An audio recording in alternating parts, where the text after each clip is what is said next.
നിലാക്കീറിലേക്ക് സ്വാഗതം. ഒരു കാര്യം ചോദിക്കട്ടെ, എന്തുകൊണ്ടാണ് നമ്മൾ മറ്റുള്ളവരോട് നമ്മളെ തന്നെ താരതമ്യപ്പെടുത്തുന്നതും ഒടുവിൽ സങ്കടപ്പെടുന്നതും? അല്ലെങ്കിൽ ആരെങ്കിലും നമ്മെക്കുറിച്ച് നെഗറ്റീവായൊരു കാര്യം പറഞ്ഞാൽ വല്ലാതെ തകർന്നു പോയി എന്ന് തോന്നുന്നത്? ചിലതൊക്കെ ആകാൻ കഴിഞ്ഞില്ലെങ്കിൽ, ചിലതൊക്കെ ചെയ്യാൻ കഴിഞ്ഞില്ലെങ്കിൽ, മറ്റുള്ളവരെ പോലെ സമ്പാദിക്കാൻ കഴിഞ്ഞില്ലെങ്കിൽ എനിക്കൊരു വിലയുമില്ല എന്ന് പിറുപിറുക്കുന്നത് എന്തുകൊണ്ടായിരിക്കും? ഈ മറുപടിയെക്കുറിച്ച് ചിന്തിക്കും മുമ്പ് ഒരു കഥ പറയാം. ലില്ലി ഒരു യുവ ചിത്രകാരിയായിരുന്നു. കടലിനോടടുത്തുള്ള ഒരു ഗ്രാമത്തിലായിരുന്നു അവളുടെ വീട്. ചിത്രം വരയ്ക്കുന്നതിലായിരുന്നു ലില്ലി സന്തോഷം കണ്ടെത്തിയിരുന്നത്. അടുത്ത വർഷം നടക്കാനിരിക്കുന്ന ചിത്ര പ്രദർശനത്തിലേക്ക് 50 ചിത്രങ്ങൾ തയ്യാറാക്കുകയായിരുന്നു അവൾ. വളരെയധികം പണിപ്പെട്ട് വരച്ച അവ വിൽക്കാൻ സാധിച്ചാൽ ലഭിക്കുന്ന പണം കൊണ്ട് കടങ്ങൾ തീർക്കാമെന്നായിരുന്നു അവളുടെ പ്രതീക്ഷ. പക്ഷേ അപ്രതീക്ഷിതമായി അവളുടെ സ്റ്റുഡിയോയിൽ ഒരു തീപിടുത്തമുണ്ടായി. അതിൽ അതുവരെ വരച്ച എല്ലാ ചിത്രങ്ങളും കത്തിപ്പോയി.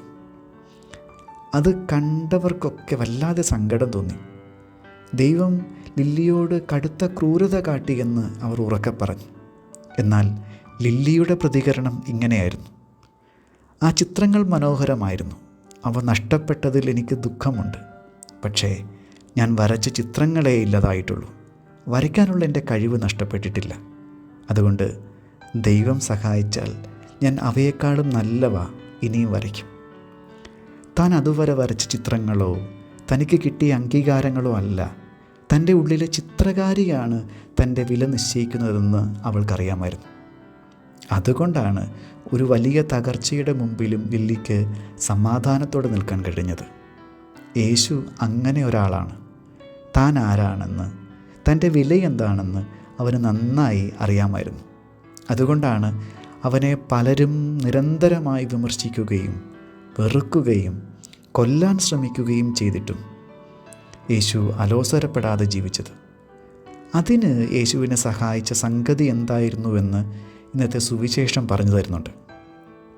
സുവിശേഷ സന്ദർഭം ഇങ്ങനെയാണ്: ജോർദാൻ്റെ കരയിൽ വെച്ച് സ്നാപക യോഹന്നാനിൽ നിന്നും യേശു സ്നാനം സ്വീകരിക്കുന്നതും പരിശുദ്ധാത്മാവിനെ ഉൾക്കൊള്ളുന്നതുമാണ് വചനഭാഗം.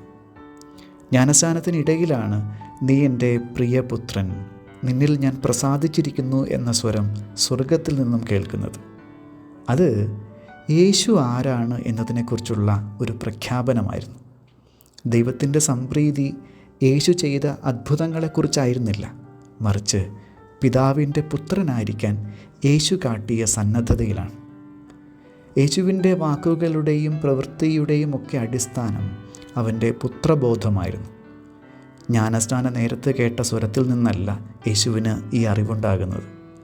12ാമത്തെ വയസ്സിൽ യേശുവിനെ ദേവാലയത്തിൽ കാണാതാവുകയും പിന്നീട് കണ്ടുകിട്ടുകയും ചെയ്യുമ്പോൾ ആ കുട്ടി പറയുന്ന വാക്കുകളിൽ അത് വ്യക്തമാണല്ലോ. എന്നാൽ താൻ ദൈവത്തിൻ്റെ പുത്രനാണ് എന്ന സത്യം ഉറക്കെ പറയുന്നത് യേശുവിന് കേൾക്കാൻ കഴിഞ്ഞ സമയമായിരുന്നു ജ്ഞാനസ്നാന സന്ദർഭം എന്ന് പറയാം. യേശുവിന് തൻ്റെ ജീവിതത്തിൽ നേരിടേണ്ടി വന്ന പ്രതിസന്ധികളെയൊക്കെ അതിജീവിക്കാനുള്ള ബലം നൽകിയത് ദൈവത്തിൻ്റെ പുത്രനാണ് എന്ന അവബോധമായിരുന്നു. നമ്മുടെ ജീവിതത്തിൽ അനുഭവിക്കുന്ന പ്രതിസന്ധികളിൽ നാം ആകെ തകർന്നു പോകുന്നത്, സന്തോഷിക്കാൻ കഴിയാതെ വരുന്നത് നമ്മുടെ ഐഡൻറ്റിറ്റിയെക്കുറിച്ചുള്ള അവബോധമില്ലായ്മയിൽ നിന്നല്ലേ? നമ്മൾ അനുഭവിക്കുന്ന വലിയ സങ്കടങ്ങളുടെ പുറകിലുള്ള ചെറിയ കാരണം ഞാൻ ആരാണെന്നറിയാത്തതാണ്. അതുകൊണ്ട് മറ്റുള്ളവർ എന്നെക്കുറിച്ച് പറയുന്നതിൽ നിന്നും ഞാൻ ആരാണെന്ന് മനസ്സിലാക്കാൻ നമ്മൾ ശ്രമം നടത്തും. എൻ്റെ വിജയം, എൻ്റെ സൗന്ദര്യം, എൻ്റെ നേട്ടങ്ങൾ, ഇതൊക്കെയാണ് എൻ്റെ വില നിശ്ചയിക്കുന്നത് എന്ന് ലോകം പറയുന്ന നുണ നമ്മുടെ വിശ്വാസ സത്യമാണ്. അതുമൂലം ഞാൻ ചെയ്തതും ഞാൻ സ്വന്തമാക്കിയതുമൊക്കെ വെച്ചുകൊണ്ട് നമ്മൾ നമ്മുടെ വില നിശ്ചയിക്കാൻ ശ്രമിക്കുകയും മറ്റുള്ളവരോട് താരതമ്യം ചെയ്ത് അത്രയൊന്നും ഞാൻ ഇല്ലല്ലോ എന്നോർത്ത് സങ്കടപ്പെടുകയും ചെയ്യും. എന്നാൽ ഇന്നത്തെ സുവിശേഷത്തിൽ യേശുവിൻ്റെ ജ്ഞാനസ്നാനത്തെപ്പറ്റിയും ആ സമയത്ത് യേശു കേട്ട സ്നേഹഭരിതമായ വാക്കുകളെപ്പറ്റിയും കേൾക്കുമ്പോൾ നമ്മൾ സ്വീകരിച്ച സ്നാനത്തെക്കുറിച്ച് നമുക്ക് ഓർമ്മ വരും. അപ്പോഴാണ് നിരന്തരമായി ഞാൻ സ്വയം ചിന്തിക്കുന്നത് പോലെ ചുറ്റുമുള്ളവർ എന്നോട് പറയുന്നത് പോലെ ഞാൻ അത്ര വിലകെട്ടവനാണോ എന്നൊരു ചോദ്യം ഉള്ളിലുയരുന്നത്. കാരണം ആ കുദാശയിലൂടെ ദൈവം എൻ്റെ പിതാവായി മാറുകയും അവിടുന്ന് യേശുവിനോടെന്ന പോലെ നീ എൻ്റെ പ്രിയപുത്രനാണ്, നീ എൻ്റെ പ്രിയപുത്രിയാണ് എന്ന് എന്നോടും പറഞ്ഞിട്ടുള്ളതാണല്ലോ. ഞാൻ ദൈവത്തിൻ്റെ മകനും മകളുമാകുന്നത് എൻ്റെ നേട്ടങ്ങളിലൂടെയല്ല, മറിച്ച് ഈ ഭൂമിയിൽ പിറക്കാൻ അനുവദിച്ചപ്പോൾ എനിക്ക് നൽകപ്പെട്ട മഹത്വമേറിയ പദവിയാണല്ലോ അത്.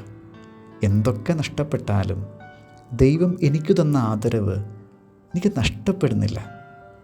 ദൈവത്തെ പിതാവായി സ്വീകരിക്കാൻ ഹൃദയം സന്നദ്ധമാണെങ്കിൽ എൻ്റെ തൊലി കറുത്തിരുന്നാലും, ഞാൻ രോഗിയായി മാറിയാലും, പരാജയപ്പെട്ടാലും, എൻ്റെ എല്ലാ അയോഗ്യതകളുടെ നടുവിലും ഞാൻ ദൈവത്തിന് പ്രിയപ്പെട്ടവളാണ്. ദൈവത്തിൻ്റെ മകനായിരിക്കുന്നതിൽ നിന്നും മകളായിരിക്കുന്നതിൽ നിന്നും എന്നെ തടയാൻ കഴിയുന്ന യാതൊന്നുമില്ല എന്നതാണ് സത്യം. വരച്ചു വച്ച ചിത്രങ്ങളൊക്കെ കത്തിയിരിഞ്ഞപ്പോഴും താനിപ്പോഴും ചിത്രകാരി തന്നെയാണ് എന്ന് ലില്ലി ഓർമ്മിച്ചതുപോലെ ജീവിതത്തിൽ എന്തെല്ലാം നഷ്ടപ്പെടുമ്പോഴും ആരൊക്കെ വിട്ടുപോകുമ്പോഴും ഞാനിപ്പോഴും ദൈവത്തിൻ്റെ മകനും മകളുമാണെന്ന് ഓർമ്മിക്കാൻ കഴിയുമെങ്കിൽ നഷ്ടപ്പെട്ടതൊക്കെയും തിരികെ പിടിക്കാൻ നമുക്കാവും. കാരണം അത് നമുക്ക് ജീവിക്കാനുള്ള, ജീവിതത്തിൻ്റെ കഷ്ടതകൾ സഹിക്കാനുള്ള ബലം പകരും. ആ ബോധ്യത്തിൻ്റെ ബലത്തിൽ കുരിശിൻ്റെ വഴിയിലൂടെ നടക്കാൻ യേശുവിന് കഴിഞ്ഞെങ്കിൽ യേശുബോധം സ്വന്തമാക്കാനായാൽ എനിക്കും മുന്നോട്ട് പോകാനാവില്ലേ? യേശുവിൻ്റെ ജ്ഞാനസ്നാനം നമുക്കത് പറഞ്ഞു തരുന്നുണ്ടല്ലോ. പ്രാർത്ഥനാ നേരങ്ങളിൽ നമ്മളത് അനുഭവിക്കുന്നുണ്ടല്ലോ. ഇന്ന് യേശുവിൻ്റെ ജ്ഞാനസ്നാന തിരുനാൾ ആചരിക്കുമ്പോൾ എൻ്റെ ഐഡൻറ്റിറ്റി എന്താണ് എന്ന് എനിക്കറിയാമോ എന്നൊരു ചോദ്യം സ്വയം ചോദിക്കേണ്ടതുണ്ട്. യേശുവിനെ പോലെ എൻ്റെ ഐഡൻറ്റിറ്റി മനസ്സിലാക്കി ജീവിക്കാൻ, എൻ്റെ വില അറിയാൻ ഞാൻ എന്താണ് ചെയ്യേണ്ടത്? ദൈവത്തിൻ്റെ മകനാണ് എന്ന സ്വാതന്ത്ര്യത്തിൽ ഞാൻ ജീവിക്കുന്നുണ്ടോ? അതോ ഇപ്പോഴും മറ്റുള്ളവരുമായി താരതമ്യം ചെയ്തുകൊണ്ട് ഞാൻ ആരുമല്ലെന്നും ഒന്നുമല്ലെന്നും സങ്കടപ്പെട്ട് കഴിയുകയാണോ ചെയ്യുന്നത്? നമുക്ക് യേശുബോധത്തിലേക്ക് പ്രവേശിക്കണ്ടേ? പ്രാർത്ഥിക്കാം. ദൈവമേ, ഞാൻ എൻ്റെ കുറവുകളിൽ ജീവിക്കുമ്പോഴും നിനക്ക് പ്രിയപ്പെട്ടവനാണ് എന്നോർമ്മിക്കാനും നിന്നോടുള്ള ബന്ധത്തിലാണ് ഞാൻ വിലയുള്ളവനാകുന്നത് എന്ന അറിവിൽ ജീവിക്കാനും എന്നെ സഹായിക്കണമേ. ആമേൻ. സ്തുതിയായിരിക്കട്ടെ.